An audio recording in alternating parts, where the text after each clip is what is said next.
Էրդողանը պառակտում է ընդդիմադիր կուսակցությունը, ազգայնական շարժում կուսակցության ընդդիմադիր թևը ցանկացել է համագումար անցկացնել Անկարայի հյուրանոցներից մեկում, սակայն ոստիկանությունն իշխանության հրամանով բարիկադներ ու ջրցան մեքենաներ է շարել հյուրանոցի դիմաց եւ թույլ չի տվել ընդդիմադիր կուսակցության անդամների մուտքը։ Արգելված համագումարն աստիճանաբար վերածվել է հանրահավաքի, 20,000 ցուցարարները պահանջել են թույլ տալ համագումար անցկացնել։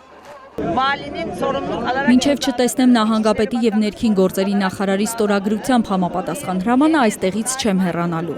Ազգայնական շարժում կուսակցությունը, որի անդամները առավել հայտնի են Գորշ Գայլեր անունով, բաժանվել է երկու մասի։ Առաջացած ներկուսակցական ընդդիմությունը պահանջում է կուսակցության համագումար անցկացնել եւ նոր առաջնորդ ընտրել։ Սակայն դրան դեմ է կուսակցության նախագահ Դևլետ Բահչելին։ 19 տարի Գորշ Գայլերին ղեկավարող Բահչելիի օրոք ազգայնականների վարկանիշն աննախադեպ ընկել է։ Վերջին ընտրությանը նրանք զիջեցին նույնիսկ քրդամետ կուսակցությանը։ Պատահական չէ, որ հանրահավաքի ժամանակ ցուցարարները պահանջել են Բահչելիի հրաժարականը։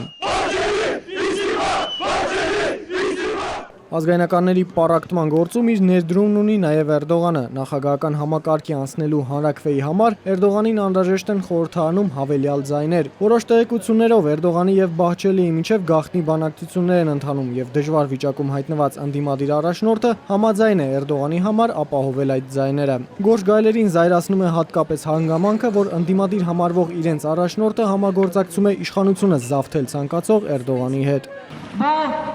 Ականատես եղանք, թե ինչպես մեկ ժամում վարչապետին փոխելու որոշում ընդունած Արդարություն եւ զարգացում կուսակցությունը 2 ժամում ամեն տեսակի ապօրինություն եւ հակաժողովրդավարական քայլեր ձեռնարկեց մեր կուսակցության համագումարը տապալելու համար։